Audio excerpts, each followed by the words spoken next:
নবীজি সাল্লাল্লাহু আলাইহি সাল্লাম যেদিন জন্মগ্রহণ করলেন এমন অবস্থায় মানুষের দীর্ঘ 1000 বছর যাবত যে অগ্নিকে জ্বালানো হয়েছিল, প্রজ্বলন করা হয়েছিল, তারা সেই অগ্নির পূজা করতেছিল। নবীজি সাল্লাল্লাহু আলাইহি সাল্লাম যেই দিন জন্মগ্রহণ করলেন, নবীজি সাল্লাল্লাহু আলাইহি ওয়াসাল্লামের জন্মগ্রহণ করার কারণে সেই দিন 1000 বছরের অগ্নি পর্যন্ত নিভে যায়। সুবহানাল্লাহ। শুধু নিভেই যায় নাই, বস্ত্রের যে প্রাসাদ ছিল সেখান থেকে 14টা গম্বুজ টস টস করে ভেঙে পড়েছিল। সুবহানাল্লাহ। ومولانا محمدا عبده ورسوله أما بعد فأعوذ بالله من الشيطان الرجيم بسم الله الرحمن الرحيم وما أرسلناك إلا رحمة للعالمين صدق الله العلي العظيم وقال رسول الله صلى الله عليه وسلم بعثت لأتمم مكارم الأخلاق أو كما قال عليه الصلاة والسلام گفت موسى در خدای کوه طور گفت موسى بر خدای کوه طور گفت احمد با خدای عرش نور محمد هرگز نگفتا محمد هرگز نگفتا تا نگفتا جبرائیل هرگز نگفتا تا نگفتا رب جلیل برق العلا بکماله كشف الدجى بجماله حسنت جميع خصاله صلوا عليه وعليه صدق الله العلي العظيم وصدق رسوله النبي الكريم ونحن على ذلك من الشاهدين والشاكرين والحمد لله رب العالمين আমরা যে জুমার দিন জুমার নামাজে আসি না, জুমার নামাজে আসি, এটা কেউ হয়তো অনেকে জানি না বা জানার চেষ্টাও করি নাই। জুমার দিন কই থেকে আসলো জানি? জুমার দিন কই থেকে আসলো? কেন আমাদের এখানে জুমার দিন একত্রিত হতে হয়? জুমা মানে একত্রিত হওয়া। এই জুমার দিন আগে এরকম জুমার দিন নাম ছিল না, এই দিনের নাম ছিল ইয়াউমুল আরবা। পরবর্তীতে এই দিনের নাম দেওয়া হয়েছে ইয়াউমুল জুমআ।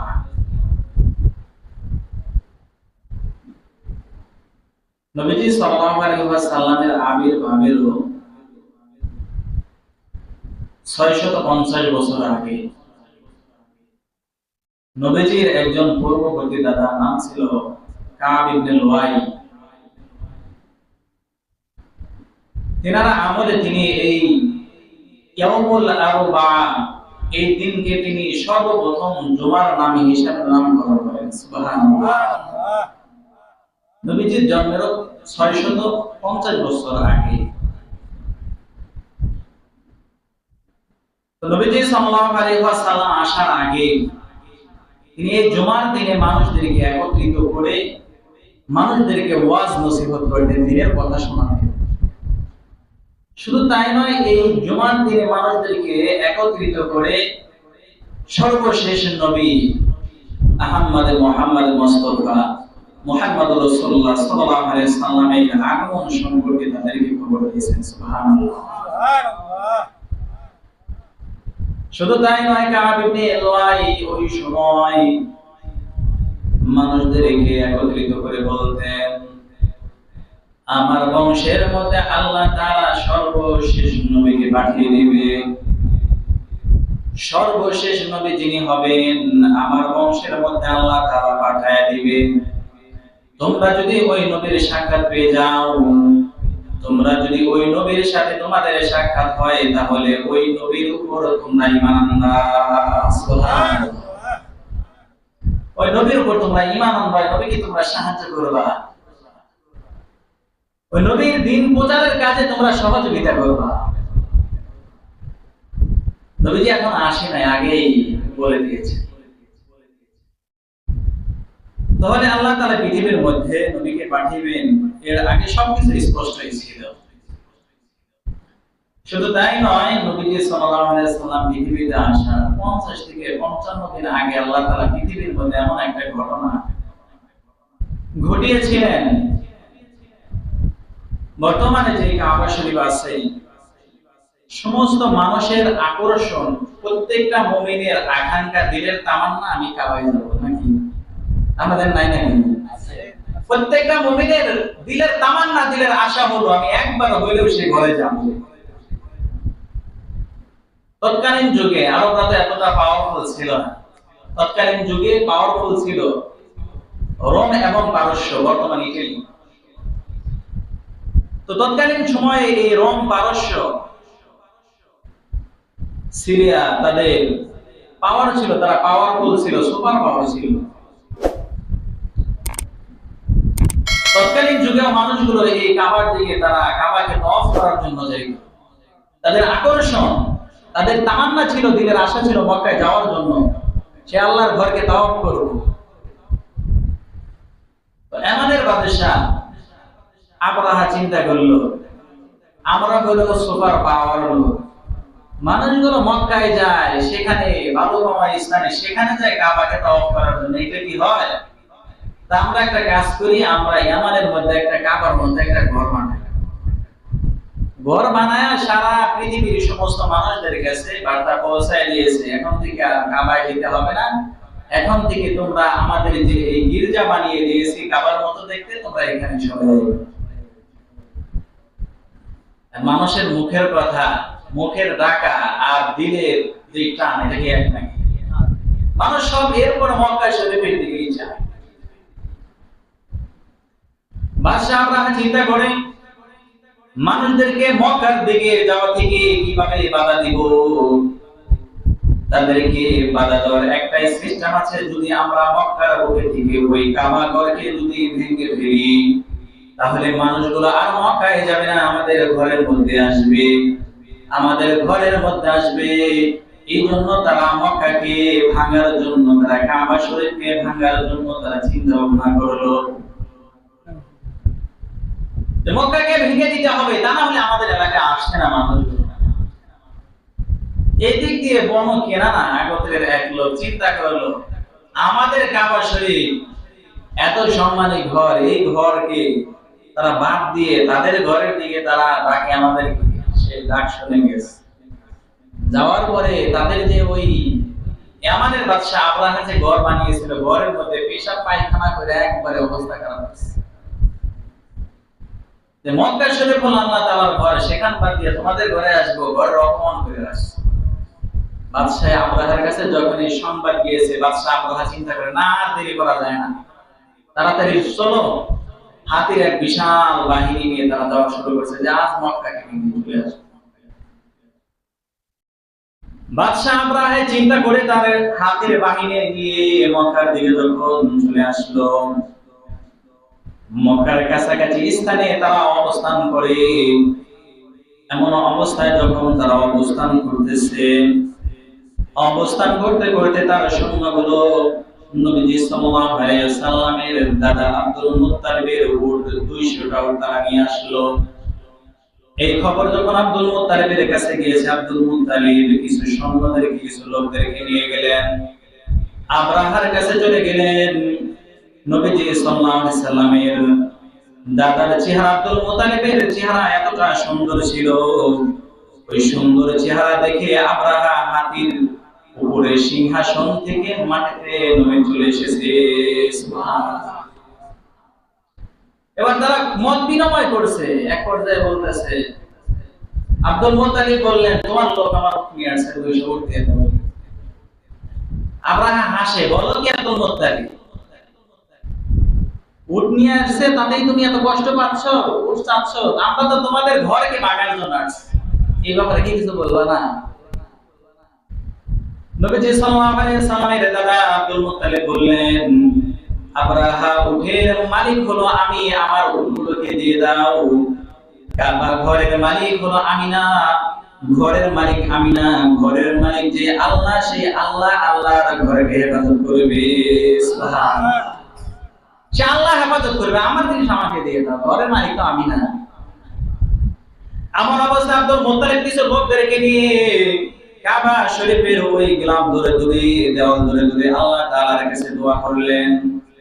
আল্লাহ তাআলার কাছে দোয়া করলেন, আল্লাহ আমাদের তো সামর্থ্য নাই তোমার ঘরকে হেফাজত করব, তোমার ঘরকে বাঁচাবো, তোমার ঘরের মালিক তুমি, তোমার ঘরকে তুমি হেফাজত করো। আব্রাহা যখন ওই ঘরকে ভাঙার জন্য অগ্রসর হয়েছে, এমন অবস্থায় আল্লাহ তাআলা এক ঝাঁক আল্লাহ তাআলা পাখিকে পাঠিয়ে দিলেন। আল্লাহ তাআলা সূরাতুল ফিলের মধ্যে বর্ণনা করেছেন, আলাম তারা কাইফা ফাআলা রাব্বুকা বিআসহাবিল ফিল আলাম ইয়াজআল কাইদাহুম ফি তাদলিল ওয়া আরসালা আলাইহিম তায়রান আবাবিল তারমিহিম বিহিজারাতিন মিন সিজিল ফাজআলাহুম কাআসফিন মাকুল। আল্লাহ তাআলা নবীকে বলেন, নবী আপনি কি দেখেন নাই আপনার রব ওই ফিলবাসীর সাথে, হাতির ওই বাসীর সাথে কেমন ব্যবহার করে দিয়েছেন, এবং তাদের সমস্ত ষড়যন্ত্রগুলোকে আল্লাহ তাআলা ধূলিসাৎ করে দিয়েছেন। আল্লাহ তাআলা তাদের উপরে ছোট ছোট পাখিগুলোকে প্রেরণ করে দিয়েছেন, প্রত্যেকটা পাখি তাদের মুখের মাধ্যমে পাথর নিয়ে এসে এসে তাদের উপরে ফেলে দিয়েছেন। যখন ওই পাখিগুলো ওই এক একটা মানুষের সৈন্যের মাথার উপরে ফেলে দিয়েছে, ওই মানুষকে ভেদ করে, হাতেকে ভেদ করে ওই পাথর জমিনের মধ্যে পড়ে গিয়েছে। সব খতম হয়ে গেছে। আল্লাহ তাআলার কাছে বড় বোমা লাগে না, পারমাণবিক বোমা লাগে না, কি বলে? আল্লাহর কাছে পারমাণবিক বোমা লাগে না, আল্লাহর কাছে অনেক বড় বড় অস্ত্রের প্রয়োজন হয় না। একটা পাখির মুখে কত বড় পাথর থাকে একটু বলে? সামান্য সামান্য পাথর নিয়ে একেবারে হাতির পুরা একেবারে তাদের দলবল সব শেষ। আপনারা কোনো মতে মনে করেন যে ভাই যাওয়ার পরে সেও আসতে পারে না, তার মৃত্যু হয়ে গিয়েছে। আল্লাহ তাআলার কাছে কোনো কিছুর প্রয়োজন হয় না, কারণ এই পৃথিবীর মালিক হলো আল্লাহ, পৃথিবীর মালিক হলো আল্লাহ। আল্লাহ হলো রব্বুল আলামিন, পৃথিবীর মালিক হলো আল্লাহ তাআলা। আল্লাহ কাদের দেখতেছি কারা একেবারে নীলাদের মধ্যে এমন ভাবে চুবাইছে, তার লাশকে আজ পর্যন্ত রেখে দিয়েছে। আল্লাহ তাআলার কাছে কোনো কামানের প্রয়োজন হয় না, আল্লাহ তাআলার কাছে বড় বড় বোমার প্রয়োজন হয় না, পারমাণবিক বোমার প্রয়োজন হয় না। আল্লাহ তাআলা চাইলে ছোট ছোট জিনিসের মাধ্যমে মানুষদেরকে ধ্বংস করে দিতে পারে, কি না বলেন? তো আল্লাহ তাআলা পৃথিবীর মধ্যে তার দোস্তকে পাঠিয়ে দিলেন, বন্ধুকে পাঠিয়ে দিলেন। আল্লাহ বললেন, আমি হলো রব্বুল আলামিন, এই পৃথিবীর রব, পৃথিবীর আমি মালিক। শুধু তাই নয়, আপনাকে আমি দুনিয়ার মধ্যে পাঠিয়ে দিলাম, আপনাকে পাঠিয়ে দিলাম রাহমাতাল লিল আলামিন। আল্লাহ বলেন, ওয়া মা আরসালনাকা ইল্লা রাহমাতাল লিল আলামিন। ও হাবিব, আমি আপনাকে দুনিয়ার মধ্যে রহমত স্বরূপ পাঠিয়ে দিয়েছি, সারা পৃথিবীর জন্য আমি আপনাকে রহমত হিসেবে পাঠিয়ে দিলাম, কারণ আমি হলো রব্বুল আলামিন আর আপনি হলো রাহমাতাল লিল আলামিন। সুবহানাল্লাহ। নবীজি সাল্লাল্লাহু আলাইহি ওয়াসাল্লাম পৃথিবীর সমস্ত কিছুর জন্য, সমস্ত মানুষের জন্য রাহমাতাল লিল আলামিন। শুধু তাই নয়, নবীজিকে আল্লাহ তাআলা পৃথিবীর মধ্যে পাঠিয়ে দিয়েছিলেন মানুষের কিভাবে মানুষগুলো তাদের জীবনকে পরিচালনা করবে, সেইভাবে আল্লাহ তাআলা পৃথিবীতে নবীকে পাঠিয়ে দিয়েছিলেন। শুধু তাই না, আল্লাহ বলেন, লাকাদ কানা লাকুম ফি রাসূলিল্লাহি উসওয়াতুন হাসানাহ। তোমাদের নবীর মধ্যে আমি উত্তম চরিত্র, উত্তম বৈশিষ্ট্য আমি দিয়ে দিয়েছি। দুনিয়ার কোনো মানুষের কাছে তোমাদের যেতে হবে না, দুনিয়ার কোনো মানুষের কাছে যেতে হবে না। আজ আমরা দুনিয়ার মানুষের অনেকের জীবনী পড়ি না, অনেকের জীবনে পড়ি, অনেকে তার জীবন আদর্শ যখন পড়তে যায়, প্রত্যেকটা মানুষের তার জন্ম থেকে মৃত্যু পর্যন্ত কারো এরকম জীবনে কোনো বইতে পাওয়া যাবে না। কারণ কি? কারণ হলো তার ছোটবেলায় সে ভুল করতে পারে, অনেক ধরনের ভুল করে, স্বাভাবিক। কারো একরট ভাবে তার জন্ম থেকে মৃত্যু পর্যন্ত জীবনে কোথাও পাবেন না, কিন্তু একমাত্র মুহাম্মদুর রাসূলুল্লাহ সাল্লাল্লাহু আলাইহি ওয়াসাল্লামের জীবনীকে আল্লাহ তাআলা এতটা সুন্দরভাবে আল্লাহ তাআলা হেফাজত করে দিয়েছেন, এতটা সুন্দরভাবে আল্লাহ তাআলা নিজ দায়িত্বে নবীজিকে পৃথিবীর মধ্যে তিনি বসবাস করিয়েছেন এতটা সুন্দরভাবে, যার জন্ম থেকে মৃত্যু পর্যন্ত প্রত্যেকটা মুহূর্ত কখন কিভাবে কাজগুলো করছে সবগুলো আল্লাহ তাআলা সুন্দরভাবে আল্লাহ তাআলা বর্ণনা করে দিয়েছেন। সুবহানাল্লাহ। কারণ পৃথিবীর মধ্যে যারই জীবনে খুঁজতে যাবেন কখনো তার জীবনের মধ্যে কখনো পূর্ণ জীবনই পাবেন না। এতটুকু পাবেন সে সমাজের জন্য কি করেছে, সে দেশের জন্য কি করেছে, সে রাষ্ট্রীয় জীবনে সে কি করেছে, সে মানুষের সাথে কতটুকু সুন্দর ব্যবহার করেছে, এটা তো পরের কথা। কিন্তু একমাত্র নবীজির যার জন্ম থেকে মৃত্যু পর্যন্ত পুরাটাই মানুষের জন্য, আমাদের জন্য আল্লাহ তার আদর্শ হিসেবে বানিয়ে দিয়েছেন। আল্লাহ বলে যে তোমাদের যে রাসূল আমি বানিয়ে দিয়েছি, পাঠিয়ে দিয়েছি, সেই রাসূলের থেকে তোমরা প্রথম আদর্শ গ্রহণ করো। সুবহানাল্লাহ। শুধু তাই নয়, আনাস ইবনে মালিক রাদিয়াল্লাহু তাআলা আনহু নবীজির সিরাতের ব্যাপারে তিনি সাক্ষ্য দেন। আনাস ইবনে মালিক রাদিয়াল্লাহু তাআলা আনহু বলেন, নবীজি সাল্লাল্লাহু আলাইহি ওয়াসাল্লামের আমি 10 বছর খেদমত করেছি। ছোট অবস্থা থেকে আমি নবীজির খেদমত করেছি, দীর্ঘ 10 বছর পর্যন্ত নবীজি সাল্লাল্লাহু আলাইহি ওয়াসাল্লামের খেদমত করেছি। কিন্তু এই 10 বছরের মধ্যে নবীজি আমাকে একদিনও বলে নাই, আনাস এই কাজটা তুমি এইভাবে কেন করেছো, এইভাবে কেন করলে না? 10 বছর পর্যন্ত নবীজির খেদমত করেছি, নবীজি কোনোদিন আমাকে ধমক দেয় না। সুবহানাল্লাহ।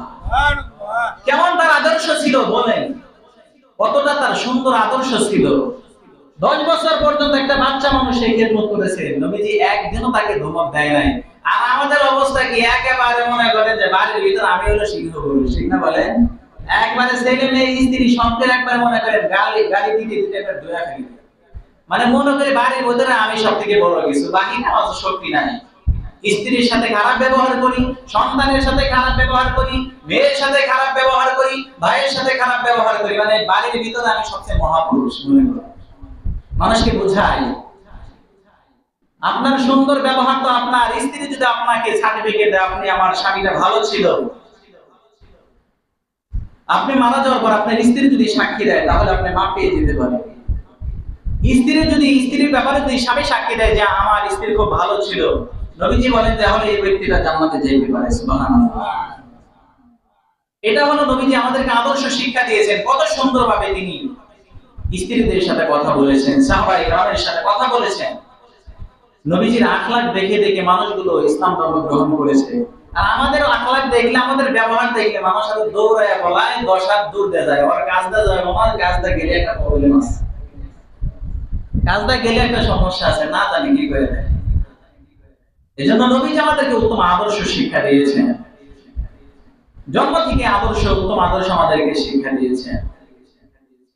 নবীজির জন্মের ব্যাপারে যে ইখতিলাফ আমি আপনাদের সামনে আলোচনা করেছিলাম, নবীজিকে যখন আল্লাহ তাআলা পৃথিবীর মধ্যে পাঠিয়ে দিলেন কি অবস্থা ছিল সেটা আলোচনা করেছিলাম। এই পরিস্থিতিতে যখন নবীজি সাল্লাল্লাহু আলাইহি ওয়াসাল্লাম পৃথিবীর মধ্যে জন্মগ্রহণ করলেন, নবীজির আম্মা জান বলেন যে আমার যখন এই সন্তান ভূমিষ্ঠ হলো তখন আমি এমন ধরনের একটা নূর আলো দেখতে পাইলাম যার মাধ্যমে আমি বস্তার প্রাসাদ পর্যন্ত দেখেছি। সুবহানাল্লাহ। সিরিয়ার প্রাসাদগুলো পর্যন্ত দেখেছি।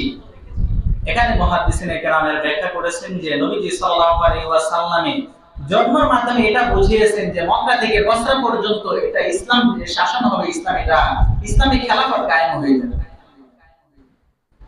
কিছু ব্যাখ্যা করেছেন এর অর্থ হলো যে যে বসরা পর্যন্ত যে আলো দেখেছেন নবীজি সাল্লাল্লাহু আলাইহি ওয়াসাল্লামের মা যে আলো দেখেছিলেন এটা মক্কা থেকে শুরু হয়েছিল, বসরা পর্যন্ত তার দিনকে আল্লাহ তাআলা বিস্তারিত করে দিবেন, সুবিস্তার করে দিবেন। সুবহানাল্লাহ।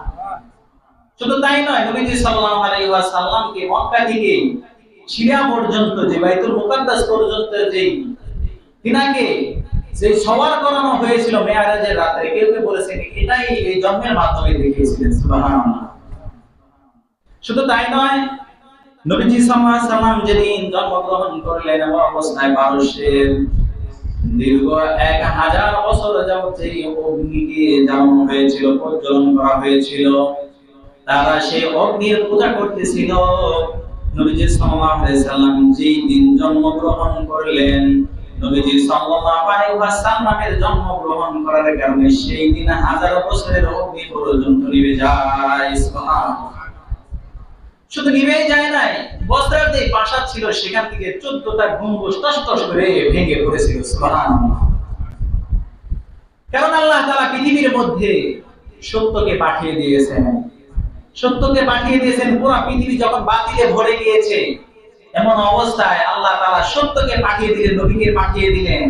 নবীজি সাল্লাল্লাহু আলাইহি সাল্লামের আগমনের কারণে পারস্য থেকে তাদের যে প্রাসাদ ছিল সেখানে 14টা গম্বুজ টাস টাস করে ভেঙে পড়লো।